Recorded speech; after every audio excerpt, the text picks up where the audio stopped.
Shalom, shalom. Welcome back to the channel. You are in for a wonderful session today on the channel because this video alone is going to be the most important information you receive. We're going to be talking about 3 biblical business lessons from Psalm 16, Deuteronomy 8, and Deuteronomy 11. Heed wisdom, okay? Because we are at the age in the world where it's so important to get wisdom and to get understanding above all. And all of your get an understanding. So if you're an entrepreneur, if you're a new entrepreneur, or if you're an entrepreneur that's like, I'm coming up against this brick wall. I don't know if I should pivot in this area or move to this area. Let's go back to the biblical wisdom. And I want to tell you a story before we start. We're praying that the Most High gets all the glory, but I look back on the time when I worked as a fraud analyst in Chase. I worked there for 2 months because right after that I quit, okay? I quit my job to pursue freelancing full-time in 2017 actually. 2016 I was working in the mental health hospital. 2017 I actually quit Chase.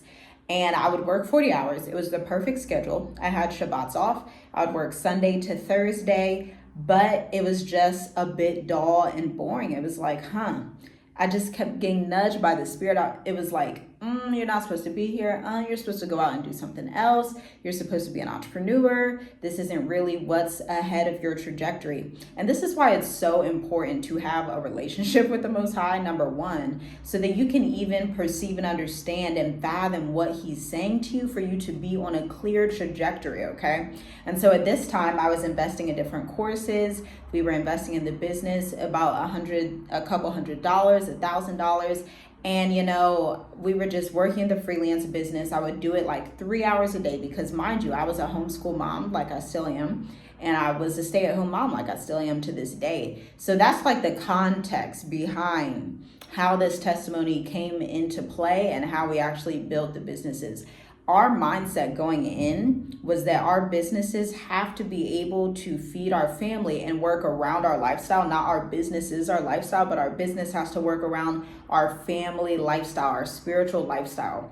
And so if you're someone that's like, man, what do I do if I get a client and we don't really agree? There's a little bit of spiritual friction. Well, you let that person go. I've done that multiple times. And those are just the different seasons and phases of business. And you're going to come into this place where you begin to trust the Most High from what He said in His word, okay? So I just wanted to preference by telling you that because we have to get in the right mindset and the right spiritual diligence and excellence to understand that it is Yah who gives us the power to get wealth, to establish His covenant with us as He did our ancestors, Abraham, Isaac, and Jacob.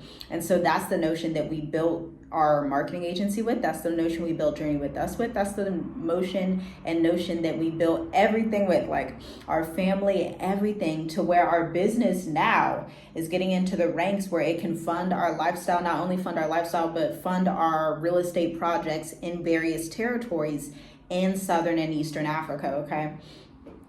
And so that's just like a beautiful testament of how the Most High works, because sometimes you get into these rooms with different entrepreneurs and people always talk about like, hey, what is it that you believe? What is it that made you become so diligent? And so we always profess and testify of the word of the Most High Yah, being the one that did these things for us. I think in the church, whether you're an Israelite or a Christian, whatever you believe in the church, people tend to think that the Most High is against you getting wealth. But we are going to dispel that horrible myth today because it's straight from the pit of Satan's kingdom, okay? So Psalm 16 is actually one of my favorites. It's a psalm of David expressing trust and joy in Yah and His presence. It says, this is Psalm 16:2. I say to Yah, you are my master. Apart from you, I have no good thing. That's reverence right there. That's humility of heart, where it's like, I understand in business, no matter what height that I get to, in real estate, no matter what height that I get to, when I'm doing things in Africa, whatever I'm doing, freelancing, whatever it is I'm doing with clients, and I keep receiving the increase, I still say to Yah, apart from you, I have no good thing. Next, Psalm 16:5. Yahuwah, you alone are my portion and my cup. You make my lot secure.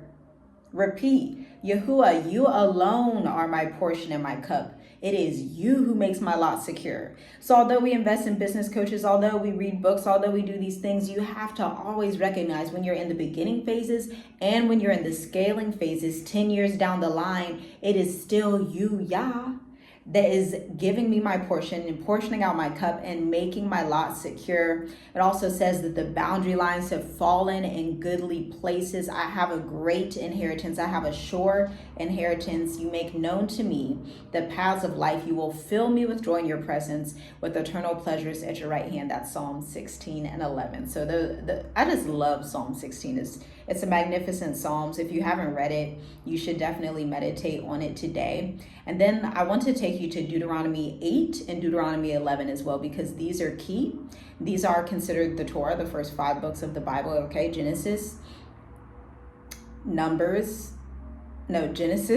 Exodus, Numbers, Leviticus, and then Deuteronomy. I believe it's in that order, okay? And so Deuteronomy focuses on remembering Yah's provision and obeying his commands, okay? So I want to read a few verses. Deuteronomy 8 and 2. Remember how Yahuwah your Elohim led you all the way in the wilderness these 40 years to humble you, to test you in order to know what was in your heart, whether or not you would keep his commands. This is key in business. This is key in life. Remember your wilderness seasons so you can go back and be grateful and testify, because the thing you don't want to do is to have a corrupted heart where you're not grateful for where you've been, grateful for where you're going, and acknowledge the Most High in all of your ways and he will direct your paths, okay? Next we have Deuteronomy 8 and 11. When you have eaten and are satisfied, praise Yah your Elohim for the good land he has given you. Praise him. When you have eaten and are satisfied, you better be grateful and give thanks. When you have new clients come through your door, when your business reaches new heights, when you expand into new territories, make sure that you are giving him the glory for the good land. And land is simply an inheritance, expanded territory that he is giving you. Now, Deuteronomy 8 and 18, but remember Yahuwah your Elohim, for it is he who gives you the ability to produce wealth, and so confirms his covenant, which he swore to your ancestors as it is this day. He's like, don't forget about me. When you go into that land, to that territory I gave you, when you go into that new business, when you expand with your clients, when you serve people in this new capacity, make sure you remember me, because it's me, Yah, who gave you the power to get that wealth in the first place, to produce it. And he says he gives you the ability. There's something interesting about the word ability. It means like the capacity, the way that you're able to obtain wealth, your skill set, the works of your hands, your mindset. It is he who gives you that ability. I mean, 2015, 2016, 2017, we literally used to pray like, Father, what do you want us to do? Because we know that your word says these things. We know that we're not supposed to be slack. We know that we are supposed to work with diligent hands. So what is it that you want us to do? That is how you acknowledge him and give him the due praise for everything that he has done for you as it is this day, okay? Next, we have Deuteronomy 11, which emphasizes loving and obeying Yah and the blessings that will follow. So these are laws. These are commands. These are right rulings, where Yah says in Deuteronomy 11:1, love Yah your Elohim, keep his requirements, his decrees, his laws, and his commands always. Now, if you want to find out what those are, just read the entire book of Deuteronomy and you're going to get a really good synopsis. Deuteronomy 11:13 through 14 says, so if you faithfully obey the commands I give you today, to love Yah your Elohim, to serve him with all your heart and with all your soul, then I will send rain on your land in its season, both autumn and spring rain, so that you may gather in your grain, your new wine, and your oil. So he says, if you're faithful to me, if you're faithful with what I've given you, if you're faithful with the word, if you're faithful for keeping my commands, keeping my Sabbaths, my feasts, keeping right ruling, not stealing, not slandering, not having a covetous, jealous heart. That's what keeping his commands is. He says, then I'm going to send rain to your land in its season. So there's some prerequisites before you're able to obtain the blessings, right? And so we have to remember this as entrepreneurs. We have to remember this as people who want to be entrepreneurs, or as people who are already entrepreneurs. Hold fast to that which you were given from the beginning. I was just reading this in Hebrews 3 and 4 earlier this morning. Hold fast for that which you have been given, so that you don't fall away as the people, the ancestors did in the wilderness.